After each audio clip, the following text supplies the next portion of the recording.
আসসালামু আলাইকুম প্রিয় দর্শক, আমরা আছি সরোয়ার্দী উদ্যানে, যেটি আজকে বাংলাদেশের একটি বড় অংশ বিভিন্ন সংগঠন, বিভিন্ন ইসলামিক সংগঠন এবং রাজনৈতিক অরাজনৈতিক সমস্ত ধরনের সংগঠন একত্রিত হয়ে পুরো বাংলাদেশের সাধারণ অসাধারণ মানুষ, প্রত্যেকটি মানুষ আজকে একত্রিত হয়ে আজকে আসলে ফিলিস্তিনের পক্ষে দাঁড়িয়েছে।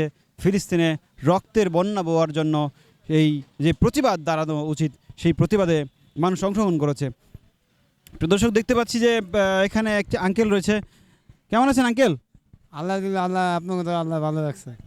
কি আজকে কখন থেকে আপনি এই পতাকা বিক্রি করতেছেন? আমি সকাল 10টাতে কতগুলো বিক্রি করলেন?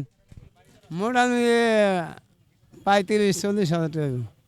35-40 হাজার, মাশাআল্লাহ। তো প্রিয় দর্শক, একটু দিকে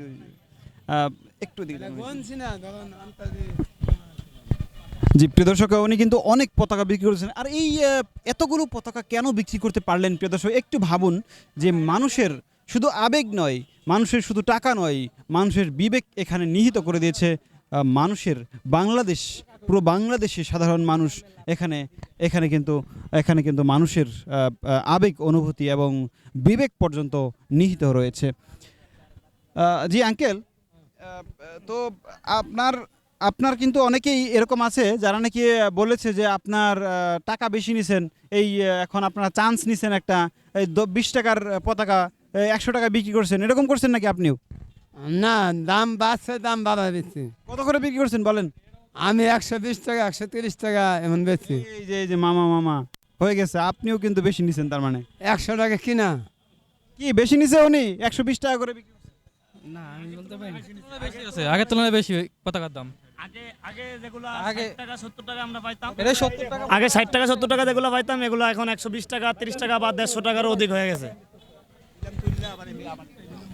তো প্রিয় দর্শক, আসলে উনি আসলে কেমন অনেক বেশি নিছে আপনাদের মতে? আসলে ওনারও দোষ না, উনি তার বানায় না এগুলা।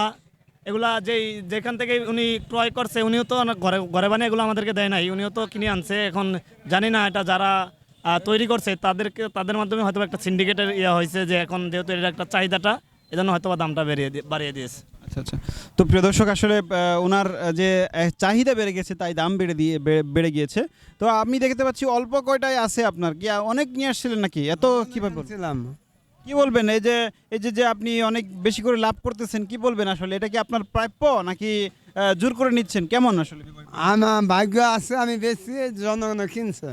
আরও থাকলে আরও 20-30 হাজার টাকা বেচতাম। মাল নাই, সবাই কিনছে, লাখে লাখে লক্ষ লক্ষ লোক হয়েছে। মাল দিয়ে দাম পাইছি না, উচিত দাম যাইছে, উচিত দামে নিচ্ছে। এই মাল আগাও 20 হাজার টাকা জমা দিয়া পরে মাল আনছি।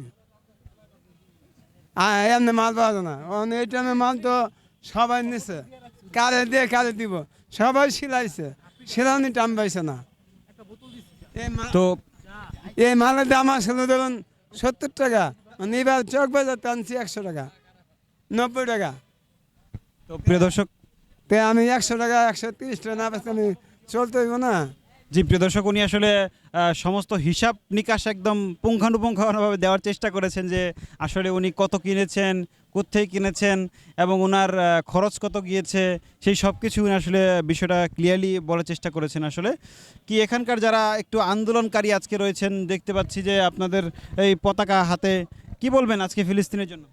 ফিলিস্তিনের জন্য আজকে বলবো, আমরা ফিলিস্তিনে যদি যুদ্ধ করতে জিহাদ যাইতে পারতাম তাহলে খুব ভালো হতো।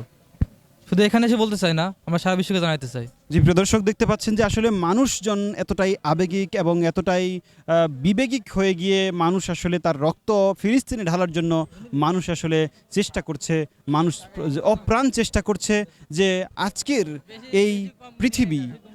পৃথিবী কাঁপুক ফিলিস্তিনের জন্য। আবার দেখা হচ্ছে অন্য একটি ভিডিওতে।